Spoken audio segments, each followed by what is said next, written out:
Olá pessoal, muito bem-vindo a esta aula de Física, mais especificamente sobre lançamento horizontal. Essa questão aqui caiu na PUC de Minas e, embora ela seja relativamente simples, envolve um conceito teórico bastante importante dentro da cinemática. Mas antes de resolver essa questão, eu gostaria de convidar a todos, e principalmente a quem está chegando hoje pela primeira vez, que ao final do vídeo, se você achar que a aula valeu a pena, foi relevante, não deixe de fazer a sua inscrição e também deixar o seu like, que é muito importante para o nosso projeto, ok? Vamos lá. Caiu na PUC de Minas e diz o seguinte: a figura a seguir mostra uma esfera lançada com velocidade horizontal de 5 metros por segundo de uma plataforma de altura h igual a 1,80 m. Ela deve cair dentro de um pequeno frasco colocado a uma distância x do pé da plataforma. A distância x deve ser de aproximadamente, e temos aí as 5 alternativas para a gente calcular. Olha só, pessoal. Antes de fazer diretamente, eu vou ampliar essa figura aqui do lado direito para vocês entenderem melhor. Então vamos lá.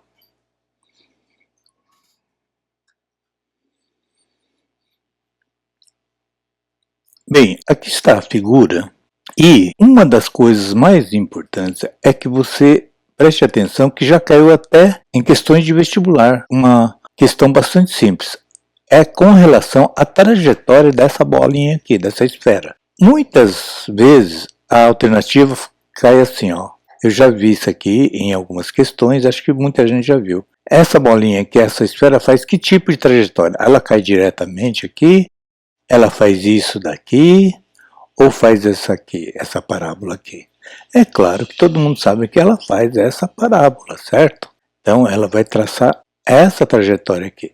Tá? Então, fiquem atentos para esse tipo de questão também. Bom, agora, falando sobre essa questão, vamos supor que num certo momento a bolinha está aqui, a esfera está aqui. Nesse momento, gente, você tem que analisar duas situações. Todo corpo lançado horizontalmente de uma plataforma qualquer, quando ela vai atingir o piso inferior aqui, executa dois movimentos.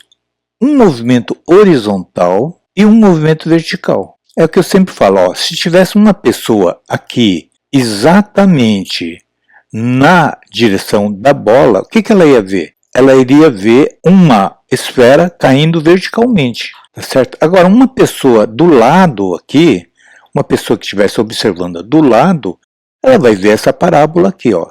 Se fosse possível traçar a trajetória dessa esfera. Tá certo? Então ela ia ver uma parábola. E uma outra coisa importante que eu sempre brinco lá na sala de aulas, quando dou essa aula, uma pessoa, vamos supor que esse piso aqui fosse de vidro, fosse transparente, tá? E uma pessoa estivesse deitada aqui, ela iria ver a sombra dessa bolinha, dessa esfera, certo? Essa sombra, você concorda que ela ia fazer exatamente esse caminho aqui, ó, até chegar aqui onde a bola caiu? Então é o seguinte, gente. No sentido horizontal, essa sombra dessa esfera vai executar um movimento retilíneo uniforme. Tá? É como se ela não tivesse nenhuma interferência aqui na sua velocidade. A velocidade dela vai ficar constante. Nesse nosso caso aqui, está dizendo que é 5 metros por segundo. Então, nesse sentido horizontal, a velocidade é 5 metros por segundo. Enquanto que quem está observando daqui, ó, ele vai ver a esfera caindo daqui, ó, até chegar nesse ponto aqui. Mas para essa pessoa é como se fizesse aqui uma queda livre. A bolinha ia cair daqui até aqui, tá? Entenderam? É muito importante essa visão aqui inicial, tá certo? Bom, se eu sei que aqui é movimento uniforme e essa distância que ele chamou de x, todo mundo sabe que no movimento retilíneo uniforme, o espaço percorrido será sempre o espaço inicial mais a velocidade vezes o tempo. Mas o espaço inicial aqui no nosso caso, vou considerar exatamente aqui, nesse ponto que ela, a partir do momento que ela foi lançada aqui, ó, tá? Então aqui é 0. O espaço final, então, que é o x no nosso caso, que é o x, vou estar escrever aqui, é velocidade. A velocidade ele já deu, é 5 vezes o tempo. Então, se eu descobrir o tempo, eu vou descobrir o x e vou descobrir, lógico, a resposta da questão. Agora, verticalmente, quais são as formulinhas que você conhece? Olha só, num movimento de lançamento vertical, ou seja, quando tem um movimento vertical de um objeto qualquer, você vai sempre ocupar aqui, ó, chamar de h, altura final, é igual a h0 mais velocidade inicial mais meio. A aceleração, como é um movimento vertical, a única aceleração que vai ter aqui, no caso, é a aceleração da gravidade ao quadrado. Eu tenho também as outras formulinhas, que é v igual a velocidade inicial mais a aceleração da gravidade mais vezes o tempo. E tenho também a equação de Torricelli, que diz que velocidade final ao quadrado é igual a velocidade inicial ao quadrado mais 2 vezes a aceleração da gravidade vezes o delta h, que é o espaço que ela caiu. Tá? Então eu tenho essas 3 formulinhas para utilizar. Mas qual é o nosso objetivo? Não é buscar o tempo. Bom, o tempo eu só tenho essas 2 formulinhas aqui, ó. Essa terceira que a gente chama de Torricelli não tem tempo, então não vamos utilizar. Agora, você percebeu que a segunda fórmula eu tenho que ter a velocidade final, a velocidade inicial eu posso considerar 0. Tá? Porque para quem está olhando aqui, ó, de frente, ele vai ver como se a bolinha tivesse parada. E ela de repente começou a cair. Então ela começou do 0. Então, eu tenho aqui velocidade, isso aqui o V0 é 0, a aceleração da gravidade eu vou considerar 10, e o tempo também não tenho, então eu tenho uma equação com 2 incógnitas, também não vai dar para usar. Sobrou apenas essa daqui, ó. Então vamos lá. O h eu tenho, é a altura total, que é 1,80 m.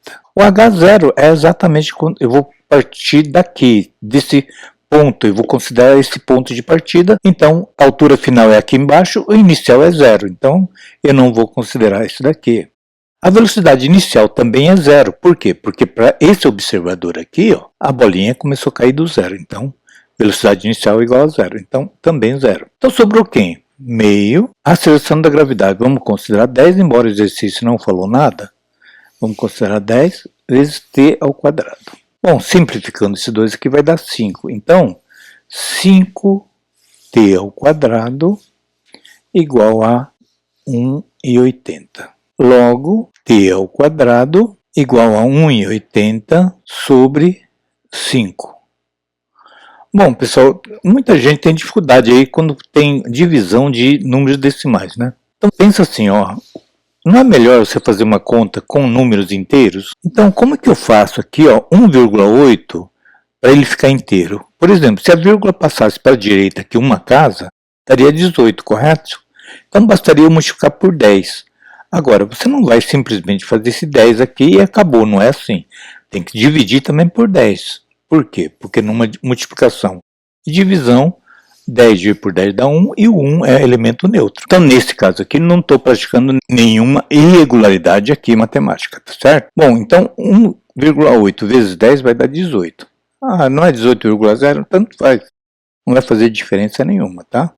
E 5 vezes 10 vai dar 50. Bom, chegou aqui, quer dizer que 18 sobre 50 é a mesma coisa que 1,8 sobre 5? Sim, é a mesma coisa. Você pode fazer na calculadora que o resultado será o mesmo. Bom, então nesse caso aqui você vai simplificar, que é melhor, né?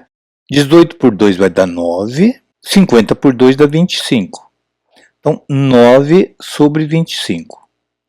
Bom, só que, olha só que interessante, t ao quadrado é igual a 9 sobre 25. Mas eu quero saber o t, não t ao quadrado. Então, o que eu faço quando acontece isso? Basta fazer isso aqui, ó. Raiz quadrada daqui é igual a raiz quadrada aqui também. Então, sempre quando numa equação eu faço uma operação num termo e faço a mesma coisa no outro termo, não estou alterando. Bem, então aqui, ó, raiz quadrada de t ao quadrado, basta você pegar esse 2 aqui e cortar com o 2 que está escondido aqui, vai virar t. Agora, olha só que interessante.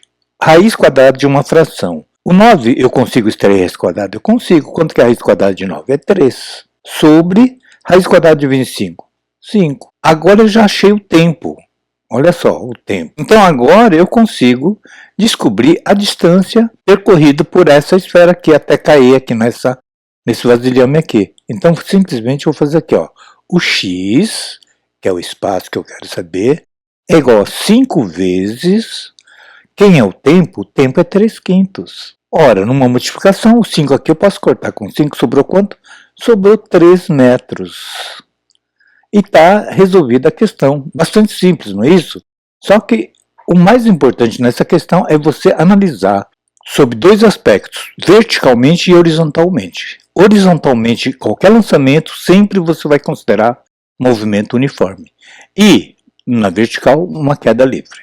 Beleza? A outra coisa que eu não citei, nesse formulário aqui, você observa que todos são positivos. Se fosse um lançamento vertical para cima, aí esse sinal do G, né, que é a aceleração da gravidade, seria negativo. Tá? Então sempre quando for a favor, será sempre positivo. Negativo quando for para cima. Beleza? Entenderam? Então, no nosso caso aqui, a alternativa D de deusa. D de dólar, D de dado. Tá aqui, ó. Alternativa D. Beleza? Entenderam, pessoal? Olha, se alguém ficou na dúvida, escreve aí nos comentários que eu faço questão de te ajudar e tirar qualquer dúvida que tenha sobrado aí.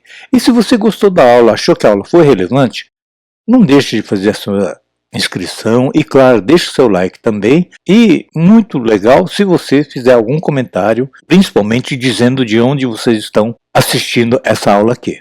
Ok? E para finalizar, se você tiver aí um amigo, uma amiga, um familiar que tem alguma dificuldade, seja na física e principalmente na matemática, convide-os para que venha conhecer esse nosso trabalho, que é feito com extremo cuidado, extrema dedicação, para que vocês possam entender cada passagem aqui na sua integralidade. Ok?